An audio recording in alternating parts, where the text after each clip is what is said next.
About 17 years ago, in a past life, when I was Imam in Masjid Abu Bakr in New Orleans, before I had the privilege of having Sheikh Yasser trying to take my space, he wasn't in New Orleans. I had my own office in New Orleans.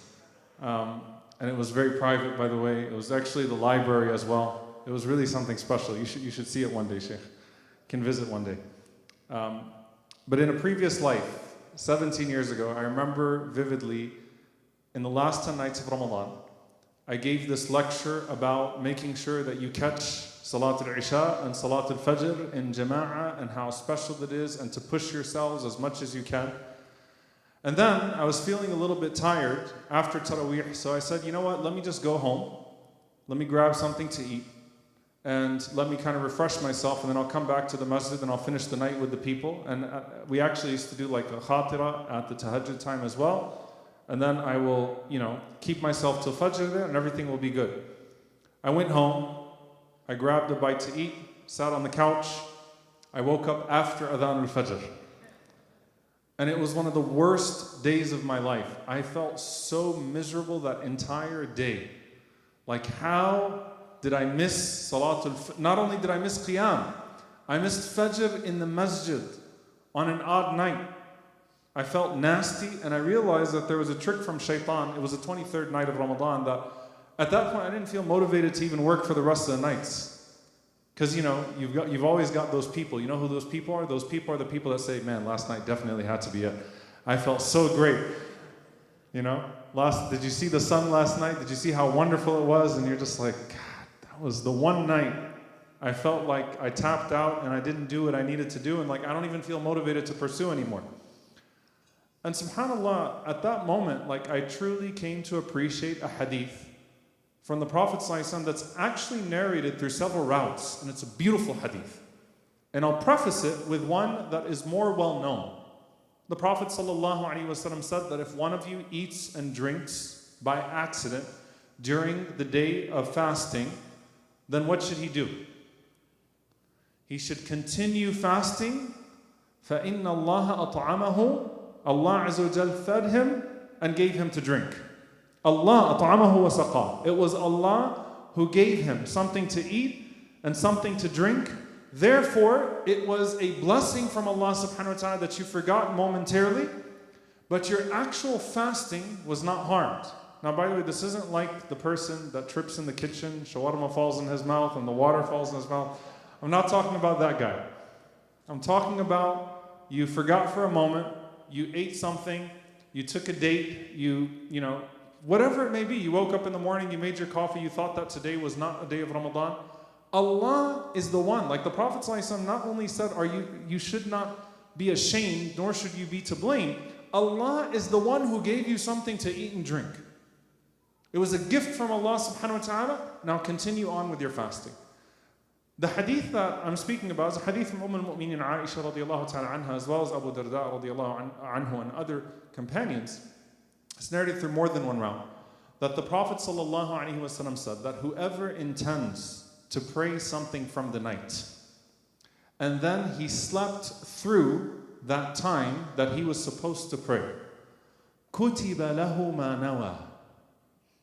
Everything that he intended to pray was written for him. وَكَانَ نَوْمُهُ صَدَقَةً. And his charity, or his sleep, was a charity from Allah Azza wa Jal to him. His sleep was a charity from Allah subhanahu wa ta'ala to him. How beautiful of a hadith. Whoever intends to pray something from the night, and then he sleeps through that period, حَتَّى أَصْبَحَ.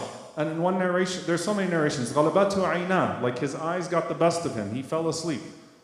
Yesterday there was a brother in Fajr. I'm not picking on you, but I thought he might have died in his sujood. He didn't get up from his sajda. We're all getting beat up in these last 10 nights. We're pushing ourselves. We're trying to immediately adjust our clocks. We're trying to get used to staying awake all night. But your eyes get the best of you. Your body, you just doze off.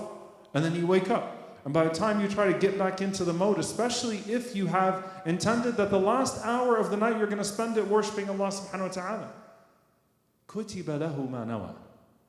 Allah Azza wa Jal wrote it down for you. As the ulama say in the sharh of this hadith, Meaning Allah subhanahu wa ta'ala wrote it down for you. كَأَنَّكَ صَلَّيْتَهُ فِي ذَاكِ اللَّيْلَةِ فِي تِلْكَ اللَّيْلَةِ. As if you prayed it at that time, at the time that you intended. So Allah wrote down the full ajr for you. And the sleep was a charity from Allah subhanahu wa ta'ala, that Allah azza wa jalla sees that you need some rest, and Allah subhanahu wa ta'ala gives you something to do.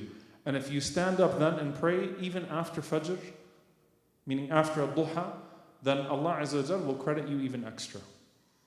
The reason why I share this hadith is not just for the immediate practical benefit. That look, we're going to make plans, and we have to make plans, and we should adjust ourselves. That means taking a nap throughout the, at some point in the day if you can. That means not eating in a way that's, going to induce a food coma, right, at iftar. That means trying to put your habits in line so that you can stay up during the night and worship Allah subhanahu wa ta'ala. That means that if indeed you get to a point, as the Prophet ﷺ said, where you don't even know what you're saying anymore. It was the case of Zainab radiallahu anha outside of Ramadan, but the point still stands. Having a rope tied in the masjid to hold herself. If you don't even know what you're saying anymore, and you say, I'm going to take a 15-minute nap, a 30-minute nap, so I can refresh myself, and I can wake up in the later part of the night, and I can have a sincere dua, some sincere moments between me and Allah subhanahu wa ta'ala. That is the person who is being addressed here, that Allah azza wa jalla is far more kind and far more merciful. And remember that you are making the dua, Allahumma innaka afuwan tuhibbul afwa fa'fu anni. You love to forgive, O Allah. And so certainly Allah azza wa jalla loves to reward a person for their intention, even if they find themselves physically in a difficult situation. The other thing is that I remind you and myself that the mercy of Allah subhanahu wa ta'ala was never because we deserved it. That Allah's forgiveness in these last 10 nights or outside of these last 10 nights was never because we earned it. That our entrance into Jannah is never going to be because of our deeds. It's always going to be because of Allah's mercy and because of our sincere effort that qualifies us for Allah's mercy despite its shortcomings, and Allah's mercy making up the shortcomings. So dear brothers and sisters, if these last few nights, we're now at the midpoint, we've passed half the nights of the last 10. If at some point you felt like I had a really bad night, or this last 10 nights is not going the right way for me, like I really thought I was going to attack these 10 nights in the right way, but these first 5 nights I don't feel too good about them. Inna alladhi tatlubu amamak. That which you seek is still ahead of you. It could be that Laylatul Qadr is still there, and certainly the mercy of Allah Azza wa Jal is there. So do your best, seek Allah's mercy, and if something happens along the way that's out of your control, that too is a manifestation of Allah's mercy.